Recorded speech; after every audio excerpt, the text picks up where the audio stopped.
नमस्कार दोस्तों, स्वागत है आप सभी का हमारे अपने YouTube channel online career hub में। जैसा कि दोस्तों हम लोग मिडिएवल इंडिया को पढ़ रहे हैं और आज हमारा डे 5 है। आज हम लोग पढ़ेंगे रज़िया सुल्तान के बारे में। इसका टाइम पीरियड था 1236 ईस्वी से 1240 ईस्वी तक। दिल्ली की प्रथम व अंतिम मुस्लिम महिला शासक थी। पुरुष वेशभूषा कुबा, जिसको कोट कहा जाता है, व कुलाहा, जिसको टोपी कहा जाता है, ये पहनकर शासन किया था। रज़िया ने अबिसिनिया निवासी जलालुद्दीन याकूत को अमीर आखुर के पद पर नियुक्त किया। इसी से प्रेम संबंध बताकर अमीरों ने रज़िया को बदनाम किया। रज़िया ने भटिंडा के सूबेदार अल्तुनिया से विवाह किया। 14 अक्टूबर 1240 को कैथल के समीप रज़िया की हत्या कर दी गई। रज़िया की मज़ार टोंक में है, जो कि राजस्थान में पड़ता है, और रज़िया का मकबरा दिल्ली में है। एल्फिंस्टन के अनुसार यदि रज़िया स्त्री न होती तो उसका नाम भारत के महान शासकों में लिया जाता। इसको उपाधि मिला था जमदत उल निस्वा का। अब चलिए नेक्स्ट चलते हैं। मुइजुद्दीन बराम शाह, इसका टाइम पीरियड था 1240 से 42। ये नाम मात्र का सुल्तान था। चालीसा के दल द्वारा राज्य का शासन संचालित किया था। इसने एक नवीन पद नायाब-ए-मुमलिकात का सृजन किया।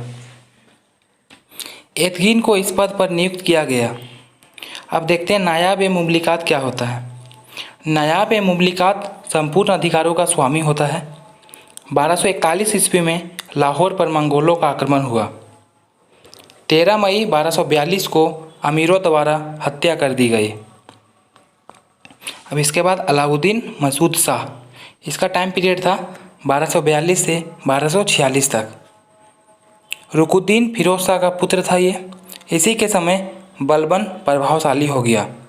बलबन ने 10 जून 1246 ईस्वी को इसे कैद कर लिया। अब देखते हैं आगे नसीरुद्दीन महमूद, इसका टाइम पीरियड था 1246 से 1266। इसके समय बलबन नायब के पद पर नियुक्त हुआ। बलबन ने अपनी पुत्री का विवाह सुल्तान के साथ किया। इसने बलबन को उलू खां की उपाधि दी। 1266 में इसकी मृत्यु हो गई। अब नेक्स्ट देखते हैं दोस्तों गयासुद्दीन बलबन के बारे में। इसका भी एक बहुत बड़ा रोल था। इसका टाइम पीरियड था 1266 से 1287 ईस्वी तक। इलबरी तुर्क, जिसे मंगोलों ने बंदी बना लिया था, 1233 में इल्तुतमिश ने बलबन को खरीद लिया तथा चालीसा दल में शामिल किया। इसका वास्तविक नाम बहाउद्दीन था। राजत्व सिद्धांत, प्रथम सुल्तान जिसने देवीय सिद्धांत को प्रतिपादन किया। इस सिद्धांत के अनुसार बलबन ने 2 उपाधियां धारण की।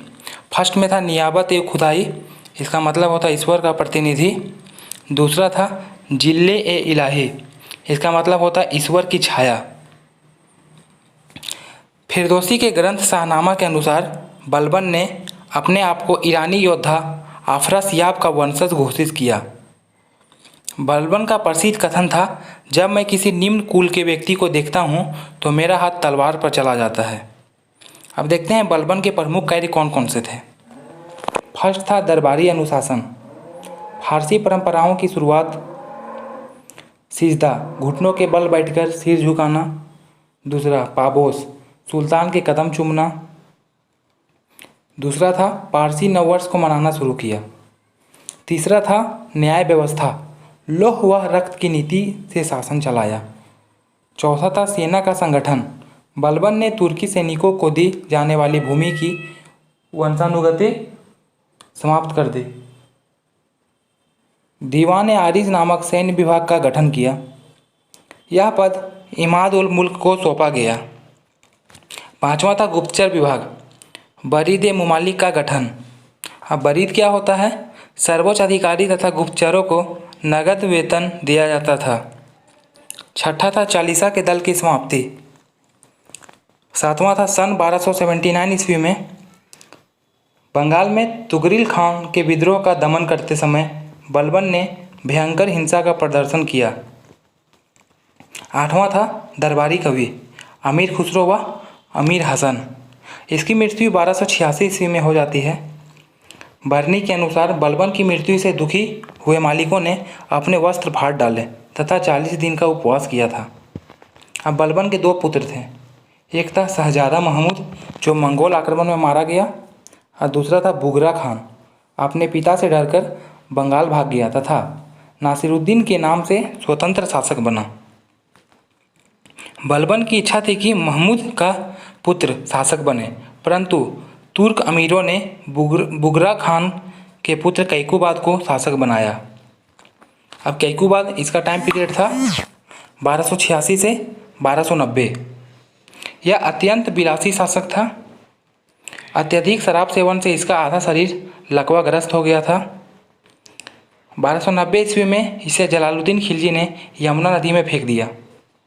अब इसके बाद आता है क्यूमर्स, इसका टाइम पीरियड था 1290। कैकुबाद का नाबालिग पुत्र जो जलालुद्दीन खिलजी के संरक्षण में राजा बना। 1290 में जलालुद्दीन ने इसे कैकुबाद द्वारा निर्मित किलोखरी के महलों में कैद कर लिया। इसके बाद देखते हैं अमीर खुसरो के बारे में। इसका जन्म एटा के पटियाली गांव, उत्तर प्रदेश 1253 ईस्वी में हुआ था। इसका उपनाम तूतीय हिंद था। इसे भारत का तोता भी कहा जाता है। इनके गुरु का नाम निजामुद्दीन औलिया था। तबले व सितार का आविष्कार किया। कटवाली गायन शैली प्रारंभ की। इनके प्रमुख ग्रंथ थे, फर्स्ट में था नूह सिपेहर, भारत की जलवायु एवं पुष्पों का वर्णन। इस ग्रंथ में भारत को स्वर्ण का उद्यान कहा गया है। दूसरा था देवल रानी। तीसरा था